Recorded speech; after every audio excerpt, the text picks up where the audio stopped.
Pacific during World War II. And for Ted Williams, it was the sound of gunfire and jet planes and crash landings in Korea.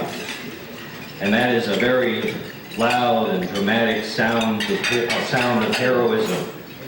But there is another sound of heroism, and it is almost silent, and it is the very small, tiny, but firm and persistent voice of conscience. And it is a voice which can overcome the roars of the times in which you are born and live in, the area which you grow up in, the opinions of teammates or friends or fans or crowds being against a person simply because of the color of his skin. And 50 years ago, the winner of this award listened to that small, persistent voice of conscience. And he did the right thing. And he helped this country do the right thing for 50 years thereafter. And I'm sure that many other times in his lifetime, this man has also listened to the voice of conscience and done the right thing. So I'd like to welcome to our podium Harold Pee Wee Reese.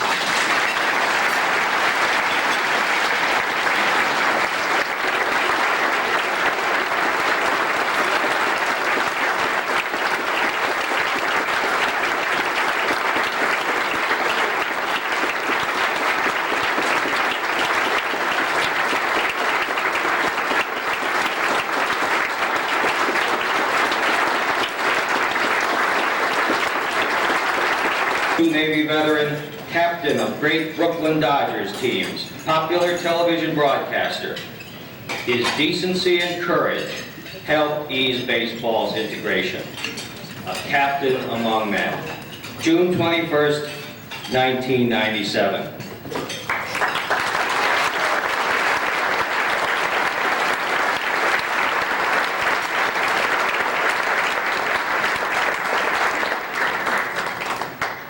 Thank you very much.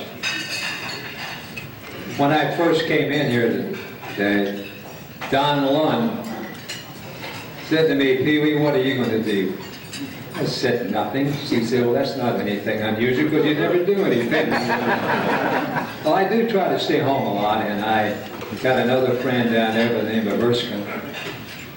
Every time I look in the paper on television, he is someplace. Of course, he's the president of a bank, and he likes to talk. And that's something I've never liked to do except when I was with Dizzy Dean. Now, when I worked with Dizzy Dean, I didn't have to worry about talking because he did all the damn talking. You know? But it's been a great day. I guess Rex Bradley, my close friend over there, he was my close, but I'd be glad when you retire. And he's got one more year, I think, or just a half a year, then you won't be getting all my mail up there, and you'll come in and say, Pee Wee, you got to do this, you got to do that. But he's a great guy, and I really love him. But what was I going to say now? Paul, do you have anything to do with the sponges they're putting in the horse's nose out here? Huh? Well, it has been a pleasure to see all these people today, and I have one roommate over there that is, Tot Presnell, is 90 years old. He was a roommate of mine. Now, that tells me how old I am. Will you stand up, Tot? In 1953, he was a 20-game winner. He pitched 2 no-hitters, one in 1952 and the other in 1956. In the 1953 World Series, he set a new single-game strikeout record with 14, including 4 whips of a young man named Mickey Mantle. Carl Erskine.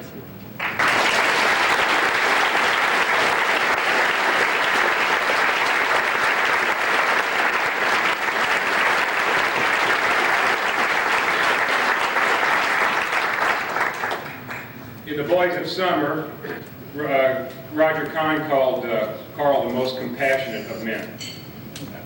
He is.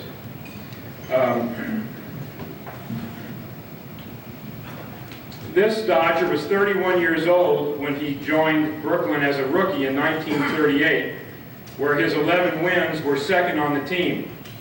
Before that, he spent 5 years as the ace of the American Association's Milwaukee Brewers, a team that turned down several offers for him from major league clubs. After 3 years with the Dodgers, he spent 2 years with the Chicago Cubs. The youngster of this group, Tot Presnell.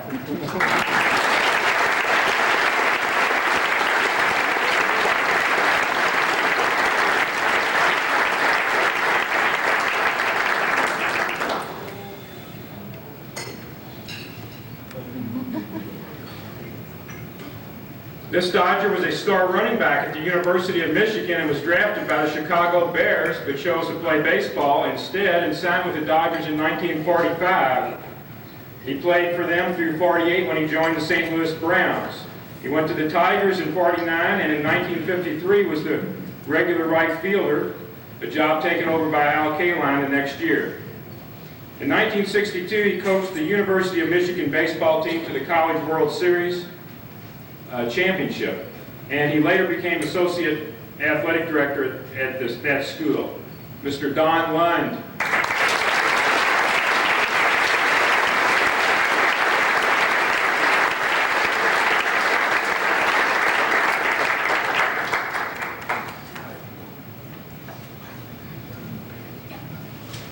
This player was the Dodgers' regular first baseman in 1946, the year before Jackie joined the team.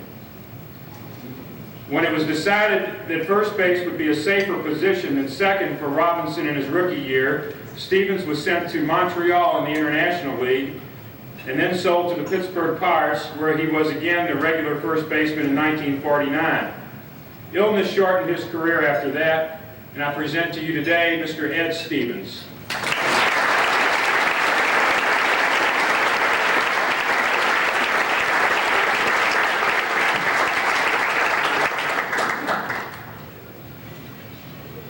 Now I'm going to present Pee Wee in a way that you've probably never heard him introduced before.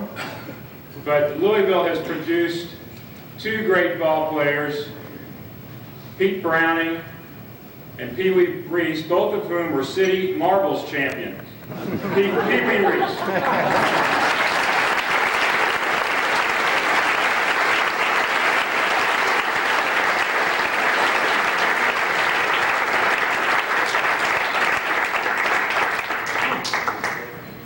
Gentlemen, if you'll take your seats, I'd like to,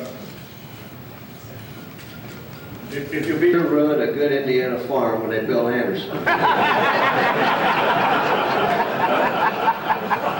It's always been my hometown. I never left there, and it really... I think things have changed. For example, expansion. I think the draft changed baseball a lot. They went through various things. I can recall when I was farm director with the Tigers, they had the draft, but we went with Milwaukee and Cleveland and ourselves as a 3-scout situation. But it really didn't work out because the scout for Cleveland wouldn't trust the Detroit scout or the Milwaukee scout and vice versa. And that's why it went. So there was a little bit, they said, I'm not going to tell that guy. I've been around enough. I know. And so it really became a short-lived thing. In Brooklyn, and John wanted to know if it was a surprise. Pee Wee organized it.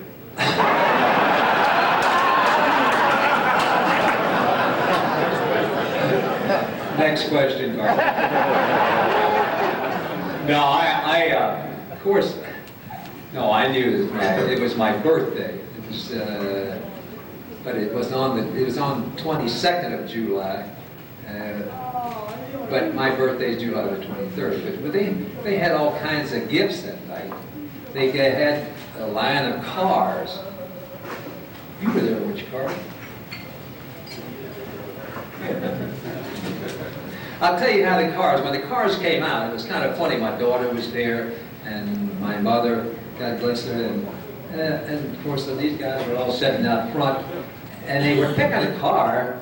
They pulled this car up, and they picked this number out of the bowl, and it said AAA. So they let that car go ahead. Hell, we could have been there all night when we did that. They finally said, well, if you take this thing out, Frank the car company, when he comes by, he did it. So I think I got a car that I got everything, didn't I? Tell him about it, Carl, you know more about it. You gave the award. Yeah, we did. We had a sort of a tradition.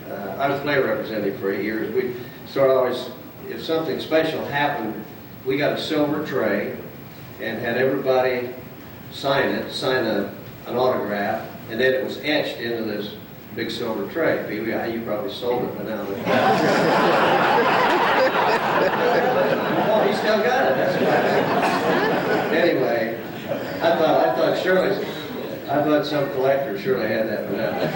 Anyway, that was beautiful, it really was. And I gave out several of those things to Hodges, different guys that had nights. But that was one of the things the players always did. And then they ran a little Confederate flag, right? And in honor of the little colonel from Louisville and the Southern gentleman and whatever. Now Jackie took a little exception to that. But that was the only little wrinkle. We had a little conversation in the clubhouse about that little situation. But that was just the depth of feeling for people. Everybody involved in the game that day